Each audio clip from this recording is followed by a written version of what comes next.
Hello. The Jester has lost his jingle. Story and pictures by David Saltzman.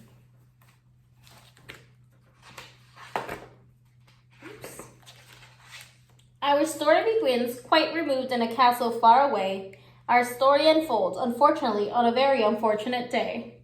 You see, the morning when the world awoke, no one was in any mood to joke.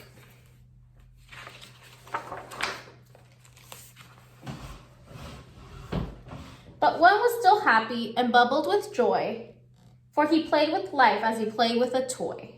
He would dance to its rhythm, being light on his feet. He would sing to its tune, which was gentle and sweet. For he was a jester, and gesture would he, to make people laugh and fill them with glee. He had a special helper, as any jester should, a friend by the name of Farley, a piece of talking wood. He carried Farley all over. The two were quite a pair. They viewed life as a carnival, a fun-filled festive fair. But today, when the jester broke out in his song, how could he have known that something was wrong? When he started his routine and stood on the stage, how could he have known that the king was in a rage? And he walked his funny walk, and he sang his funny song, and he danced his funny dance, and he talked his funny talk. But nobody giggled, nobody yuckled, nobody laughed, and nobody chuckled. The jester has lost his jingle, the king yelled in dismay. His bells no longer tingle, that's all I have to say. Then without a thought and on a whim, the king decided to banish him. Banish me, sirree, don't send me away. Why is your high highness so down this fine day? But the king gave no answer. He said nothing more, merely pointed his finger toward the front door. The jester walked out slowly, and a tear fell from his face, for he never left the kingdom, never wandered from this place. And once outside, the jester cried, "Oh, Farley, I fear what they say is quite true. I am no longer funny, and my career is quite through." "That's nonsense," claimed Farley. "You're still funny, I say. You were funny last week, you're still funny today. It seems a nasty rumor, but laughter must be dead. The world has lost its sense of humor," Farley sadly said. "Then it isn't me at all. In the world that must be sick, we must find a sense of humor and bring it back here quick." So off they went out fearless too, to bring back laughter back to you. The journey was long, their journey was rough, but the jester was strong and the jester was tough. They looked far and near, they looked far and wide. They looked everywhere that laughter might hide. They searched in every corner, under rocks and up in trees. They peered into the heavens and gazed deep beneath the seas. They wandered through the country, through meadows lush and pretty. They came upon a gleaming bridge that led into a city. They looked in vain for flowers. They heard no songs of birds, but saw lots of angry faces and heard lots of bitter words. "Everyone here is so moody. Everyone here is so mean. I must confess the city is the saddest place I've ever seen. Maybe someone here can tell me, maybe someone here might know, how come people aren't laughing? How come spirits are so low?"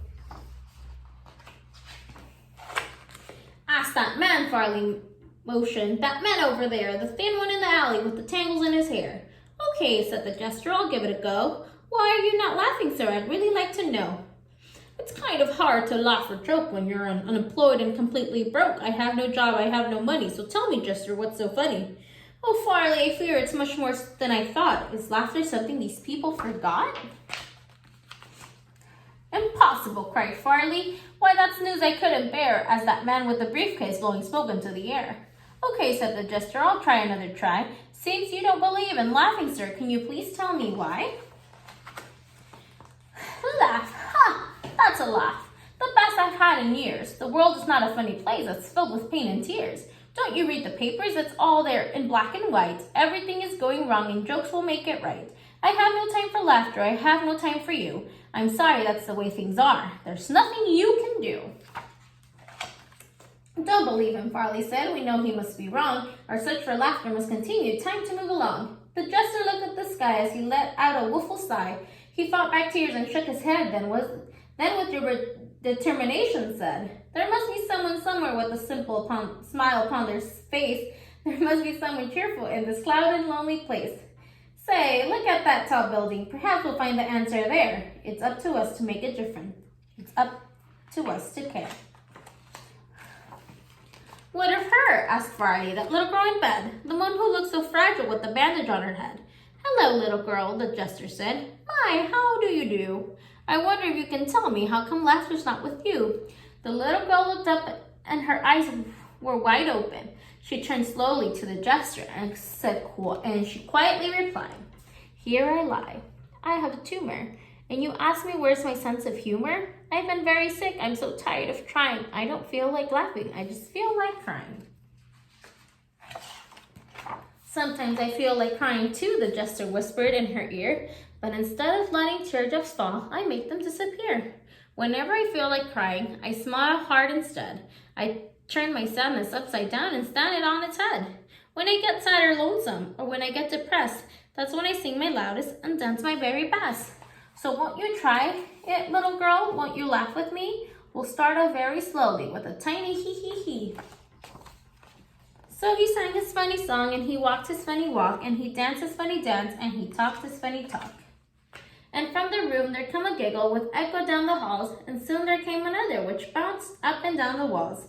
The giggles became snicker, which grew into a guffaw, which soon became a chuckle that transformed into a ha. The jester was beside himself. He grinned a great big grin. He hugged and thanked the little girl and kissed her on the chin. Soon laughing leaped right out the window, growing louder as it flew. Can't you hear it coming? It's about to swallow you. It spread to every corner. It filled up every space.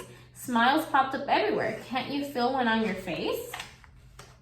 As this jester ran back to the kingdom, he carried rainbows in his hand, and as people started laughing, colors spread across the land. He leaped into the palace and he hugged the king and queen. He said, Oh, my highnesses, you won't believe what we have seen. Laughter isn't missing. Why, it isn't even dead. Farley and I have found it, the jester proudly said. We found where it's been hiding. We've discovered where it's been. It's hiding inside everyone. It's buried deep within. Laughter's like a seedling waiting patiently to sprout. All it takes is just a push to make it pop right out. Don't keep it imprisoned or locked out of sight. Quickly release it. It won't hurt or bite. So the king said, I'll try it. I'll give it a go. And all of a sudden, out popped a hoe. That's it, yelled the jester. Just let it flow. And it flowed and it flowed and it flowed. And soon everybody started giggling. Everybody started jiggling. Everybody started laughing. And everybody started chuckling. My jester, you have done it, said the king. You've saved the day. You've brought back love and laughter and helped us find the way. And when the jester heard these words, he smiled and started singing. He somersaulted in the air, for his bells again were ringing. So when you're feeling lonely or sad or bad or blue, remember where laughter is hiding. It's hiding inside of you. The